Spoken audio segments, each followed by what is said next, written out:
믿을 수 없는 세상에 속지 않는 죄를 드리는 풍수민가의 생기누리 이춘기입니다. 이번 시간에는 찜질방이 몸을 나쁘게 할 수도 있다는 내용으로 말씀드리겠습니다. 먼저 구독과 좋아요를 눌러주시면 저에게 큰 힘이 됩니다. 현대인들의 휴식과 피로회복수단으로 사랑받는 대중시설 중의 하나가 황토찜질방입니다. 황토찜질방의 붐으로 인해 전원주택 건축 시에도 마치 필수시설처럼 황토방 설치를 원하는 사람들이 많습니다. 그러나 주택 내부에 황토방을 만드는 것은 건축방법이나 건축 소재, 난방방식, 사후관리 등을 면밀히 검토해보고 실익을 따져서 설치해야 후회하지 않습니다. 더욱이 건축업자의 말만 믿고 과다한 비용을 들여서 건축하는 경우도 있으므로 신중해야 합니다.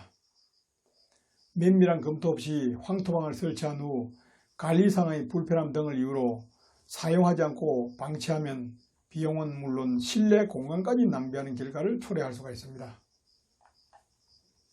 황토찜질의 목적은 떨어진 몸의 기운을 활성화시키기 위한 방법으로 원적외선과 음이온을 쬐어서 혈액순환을 촉진하고 신진대사를 돕는 것입니다. 하지만 국민들은 찜질의 효능과 실익에 대한 지식이 부족하고 찜질 문화가 제대로 정착되지 않아 뜨거운 곳에서 땀을 많이 흘릴수록 건강에 좋다고 생각하는 사람들이 많습니다. 인체의 땀을 흘리는 것도 당연히 자연의 원리에 맞는 땀이라야 인체에 부담을 주지 않고 효능도 좋은 것입니다. 땀은 신체의 움직임과 활동으로 인한 노폐물이 위대한 몸의 향상성에 의해서 몸속 장기 등으로부터 방사되어 땀으로 배출되는 것이 정상입니다.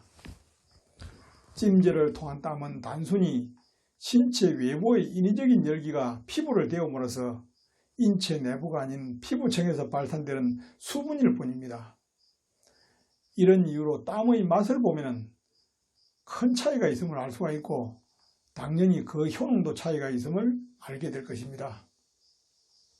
그런데도 찜질을 자주 하면 습관이 되어서 기분상으로는 큰 효과가 있다는 생각을 하지만 오히려 피부를 약하게 하고 노후에 주름을 더 많이 만드는 요인이 될 수가 있습니다. 찜질은 방법이 매우 중요합니다. 찜질은 가급적 10분 찜질하고 10분 휴식하는 것을 반복해야 합니다. 땀이 너무 많이 나도 역효과가 있으므로 인중에 땀이 날 정도가 최적이라는 것이 연구 결과 확인되었습니다. 찜질방의 효과가 아무리 좋다고 하더라도 흑희 주재료입니다. 많은 사람들이 들락거리는 찜질방의 환경에서는 공기 중의 먼지와 흙의 함유량이 높아서 건강을 해치는 요인이 될 수가 있습니다. 특히 숯가마를 활용한 찜질방은 이와 같은 문제점과 위생환경 미비로 예전에 비해서 비용객이 크게 줄었다고 합니다. 우리 국민들이 잠시 유행에 민감하게 반응하고 몰리는 현상은 많은 후유증을 낳고 있지만 좀처럼 바뀌지 않는 특징을 갖고 있습니다. 그런 사례의 하나로 황토의 장점과 웰빙붐을 타고 황토방 아파트에서부터 황토팩, 황토침대, 황토찜질방, 황토비누, 황토농장, 황토장판, 황토매트 등 황토라는 이름을 달고 무수한 상품들이 등장을 했습니다. 그러다 보니 실질적인 효능이 미미하거나 효과 대비 비용이 많이 드는 과장 광고의 부작용도 많아서 소비자들의 세심한 주의가 필요합니다. 황토 제품은 미미하지만 황토 효능이 발산되는 것은 부인할 수가 없습니다. 그러나 그 효능이 인체에 영향을 주어서 인기의 변화를 촉진시킬 수 있는 정도인지가 입증이 되어야 됩니다. 그렇지 못한 제품은 무늬만 황토일 뿐 결과적으로 국민을 속이는 것이 되는 것입니다. 우리나라의 황토는 공통적으로 축열, 단열, 탈취 기능이 있고 원적외선 방출량이 높은 것으로 나타났습니다. 하지만 직접 땅에서 올라오는 황토의 기를 받는 것이 아닌 인위적인 전기 전달 방식은 오히려 인체에 해롭다는 주장을 하는 사람도 있습니다. 그 이유는 전기를 이용한 모든 제품에서 인체에 유해한 전자기파를 발산하기 때문에 전자파의 피해가 항토 효능보다 더 클 수 있다는 것입니다.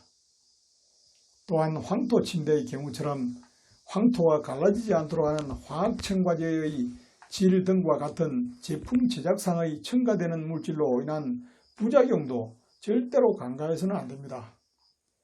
그러므로 무조건 황토 제품을 선호할 것이 아니라 황토가 지닌 치약점을 보완하고 제품을 만드는 과정에서 배합된 또 다른 재료가 인체에 어떤 영향을 주는지에 대한 검증이 필수적이라고 할 수가 있습니다.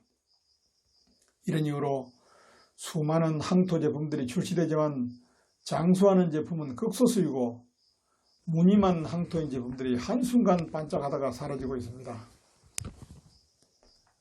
전문가들은 대기와 수질 및 토양의 오염이 옛날과 같은 순수한 황토를 찾아보기 힘든 시점에서 오염된 흙을 사용할 경우 오히려 건강을 해칠 수 있음을 경고를 하고 있습니다. 또 황토를 색깔로 구분해서 붉은 흙을 무조건 좋은 황토라고 해서도 안되고 인체에 유익한 황토의 성분과 구조적 특성을 정확히 알아야 합니다. 흙은 보기에 비슷한 것 같아도 함유된 성분은 지역마다 상당히 다르고 그 물리적 특성이 크게 다를 수 있음에 주의해야 합니다. 무엇보다도 한때 유행에 편승해서 따라가는 행위들은 머지않아 후회할 확률이 매우 높습니다. 특히 몸의 인기나 건강과 관련되는 제품이나 시설들은 효과도 빠르고 클 수도 있지만 자신도 인식하지 못한 부작용으로 몸의 건강을 해치는 사례도 많음을 생각해야 합니다. 감사합니다.